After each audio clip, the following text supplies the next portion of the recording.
So there is an update when it comes to the missing Malaysia flight, and there are 3 pieces of evidence that indicate that the flight was taken over either by the pilot was probably the one who diverted the plane, or there was a highly educated person who studied the way the plane works on the plane, a passenger who diverted the plane. Now, Cenk has those 3 pieces of evidence for us. Go ahead, take it away. All right, evidence number 1, transponder.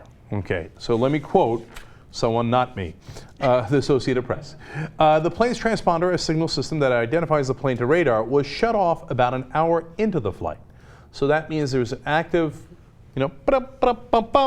shut off, okay? That's how it works. Yes. So like if you ran into natural causes turbulence, the pilot's hand doesn't accidentally go boom, boom, boom, boom, and shut off the transponder, right? Shutting off the, first of all, already,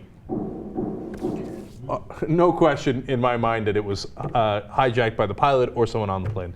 But they explain a little further. In order to do that, someone in the cockpit would have to turn a knob with multiple selections to the off position while pressing down at the same time.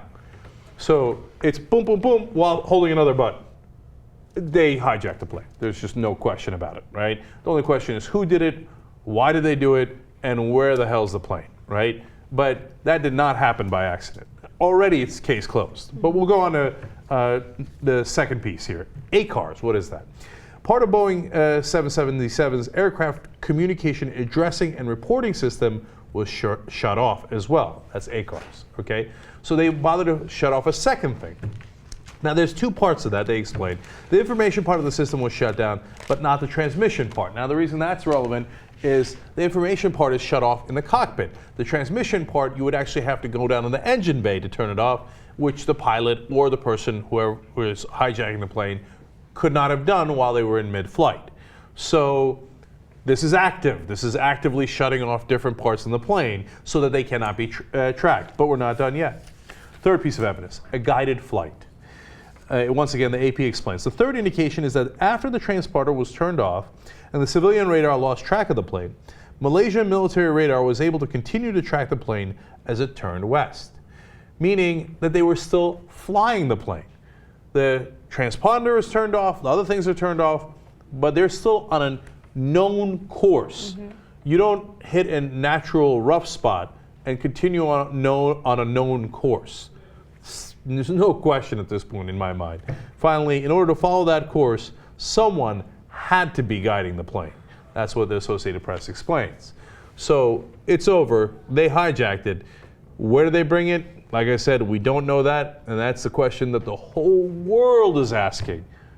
And it is an amazing mystery. We obviously hope that they landed it. We could find them somehow, track them.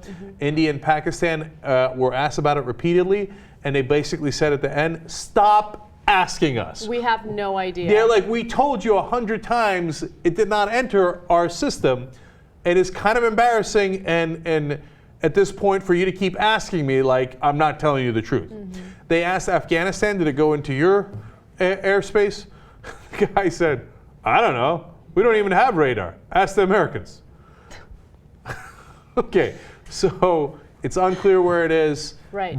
And if you're a family member, man, this has got to rip your heart out because now you think maybe they're alive. Right, and you don't know. I mean, all you can do at this point is speculate as to what the state of your loved one was in as this plane was either being hijacked or diverted by some rogue pilot.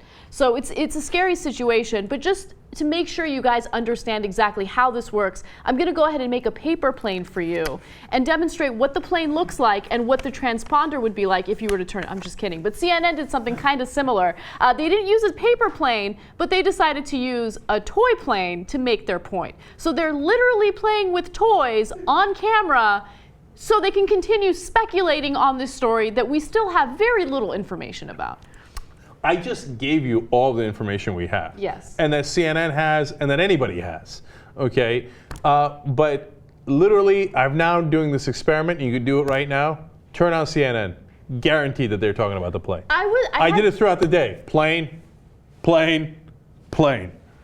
I mean, I was watching CNN over the weekend, not paying close attention to what they were doing, but I had it on in the background as I was working on other things.